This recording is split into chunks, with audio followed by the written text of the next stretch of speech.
એક ખજાનાના રક્ષક શ્રી અંકે ગૌડા એમ, પદ્મશ્રી 2026. ખેડૂત પરિવારમાં અંકે ગૌડાને સ્કૂલના દિવસોથી જ પુસ્તકો પ્રત્યે પ્રેમ હતો. શરૂઆત સ્વામી વિવેકાનંદની રચનાઓથી થઈ. કન્નડમાં માસ્ટર્સ દરમિયાન પ્રોફેસર કે અનંથા રમૈયાએ તેમના આ પ્રેમને દિશા આપી અને તેમને ખૂબ ભણવા પ્રેરિત કર્યા. એ દિવસોમાં અમારા ગામમાં પુસ્તકો નહોતા, એટલે હું કેટલાય કિલોમીટર ચાલી ફક્ત ભણવા માટે મૈસૂર જતો.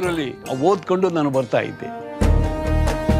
અંકે ગૌડાએ જોયું કે ભણવાની ઈચ્છા ધરાવતા બીજા છાત્રો પણ પુસ્તકો માટે સંઘર્ષ કરી રહ્યા હતા. જ્યાં પહોંચ જ મુશ્કેલ હોય ત્યાં લોકો સુધી જ્ઞાન કેવી રીતે પહોંચે?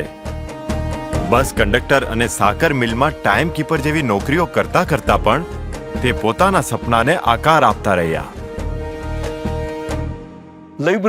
મેં નક્કી કરેલું કે હું એવી લાઇબ્રેરી બનાવીશ જ્યાં વિદ્યાર્થી આરામથી ભણી શકે, શીખી શકે, પોતાના સપનાને પાંખ આપી શકે અને જે બનવા ઈચ્છે છે એ બની શકે.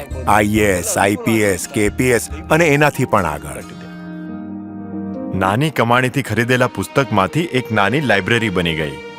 પછી વિદ્યાર્થીઓ આવવા લાગ્યા અને એ વધતું ગયું.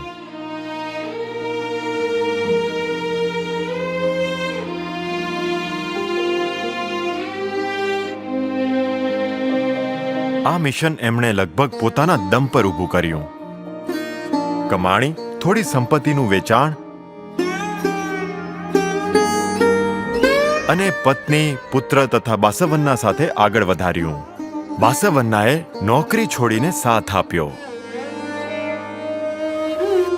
હું અહીં સિવિલ સર્વિસીસની પરીક્ષાની તૈયારી કરવા આવી છું અને અહીં મને મારી જરૂરિયાતની બધી પુસ્તકો મળી જાય છે. હું મિત્રો સાથે એમ જ અહીં આવી હતી અને આટલા બધા પુસ્તકો જોઈને હું બસ અહીંયાની જ થઈને રહી ગઈ. આજે શ્રી અંકે ગૌડાના પુસ્તકાલયમાં 20 લાખથી વધારે પુસ્તકો છે, જેમાં ઘણી દુર્લભ પ્રતો સામેલ છે. હવે લોકો પણ સંરક્ષણ માટે પુસ્તકો દાન કરે છે.